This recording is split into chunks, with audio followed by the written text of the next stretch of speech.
Assalamualaikum warahmatullahi wabarakatuh. Salam sejahtera buat semuanya. Jadi di video Learning Construction for Dummies kali ini kita akan bahas tentang kecepatan angin dasar. Jadi kecepatan angin dasar itu adalah suatu variabel yang dibutuhkan untuk menentukan beban angin ya.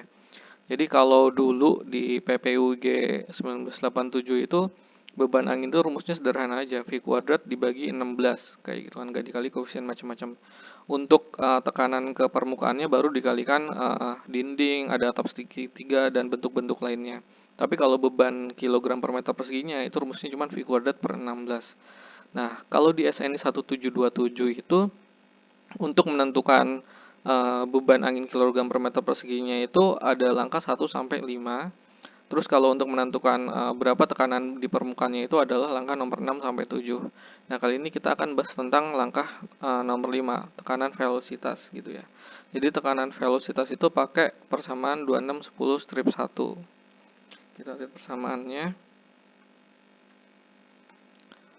Nah, jadi untuk tekanan velocitas atau tekanan kecepatan itu sebenarnya rumusnya mirip-mirip ya, V kuadrat dikalikan koefisien, dikalikan koefisien, dikalikan 0,613. Jadi kalau 1/16 itu 0,62 sekian, kalau ini 0,61. Jadi mirip-mirip lah ya. Jadi rumusnya hampir mirip, cuman angka koefisiennya yang berbeda.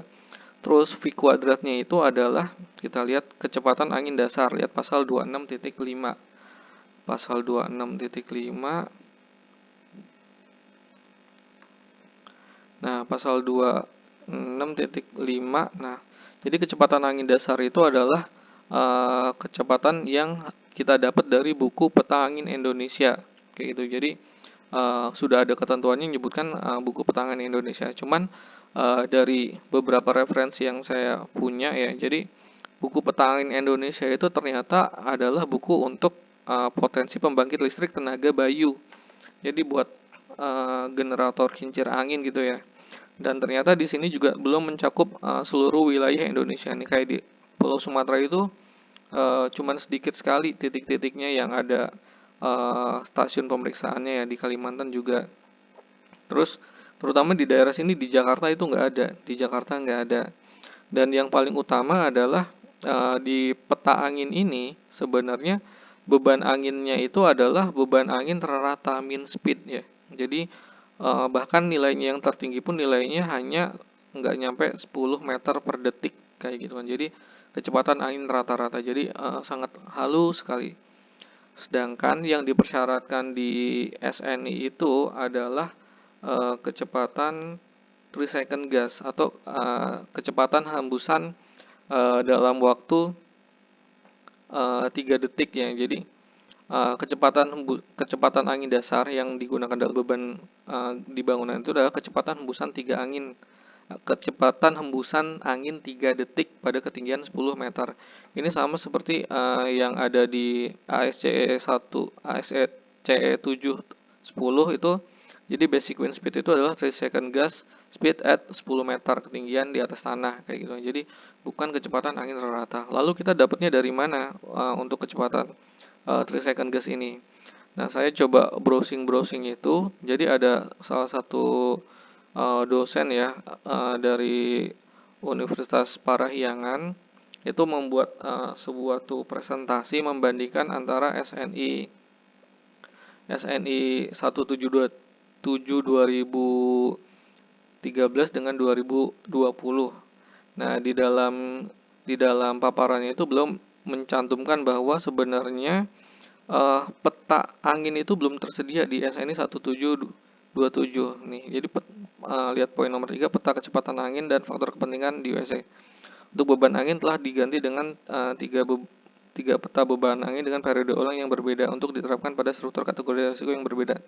Nah, cuman peta anginnya itu belum tersedia.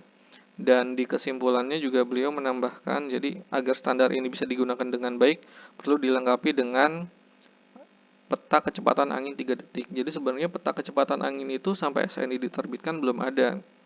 Nah, lalu referensi yang paling benar itu dapatnya dari mana sih? Nah, setelah dicari-cari itu ada suatu buku ya. Judulnya Design Wind Speed for Asia Pacific Region HB 212 2012. Ini standarnya dari AS Australian dan New Zealand standar gitu ya. Jadi uh, buku ini dipakai juga acuannya sama ASNZS, jadi semacam ASCE-nya tapi punyanya Australia dan New Zealand gitu loh. Jadi di buku ini tuh ada untuk area Indochina gitu, area Indonesia. Cuman karena bukunya berbayar jadi nggak ada di sini. Nah, uh, ada satu website ya, websitenya rekayasa-struktur.com, itu menjelaskan tentang buku tersebut gitu loh. Jadi di dalam buku ini itu dijelaskan bahwa ini area Indochina gitu kan ya. Jadi kecepatan angin 3 second gustnya itu adalah 32 meter per detik untuk periode 50 tahunan dan 40 meter per detik untuk periode 500 tahunan ya. Jadi nilai ini mungkin nilai yang bisa digunakan ya. Nilai yang bisa digunakan sebagai acuan untuk beban angin di Indonesia. Jadi kalau misalnya untuk bangunan-bangunan yang sederhana dengan waktu kala ulang 50 tahun bisa pakai 32 meter per detik. Kalau bangunan-bangunan yang mungkin monumental gitu ya, harus bertahan lama, mungkin bisa pakai 40 meter per detik. Jadi seperti itu. Sampai saat ini memang untuk aturan di Indonesia sendiri belum ada, tapi kita bisa pakai referensi ini ya, referensi yang paling mungkin digunakan untuk acuan beban angin di Indonesia. Kayak gitu teman-teman. Mungkin kalau ada yang bertanya silahkan di kolom komentar. Terima kasih.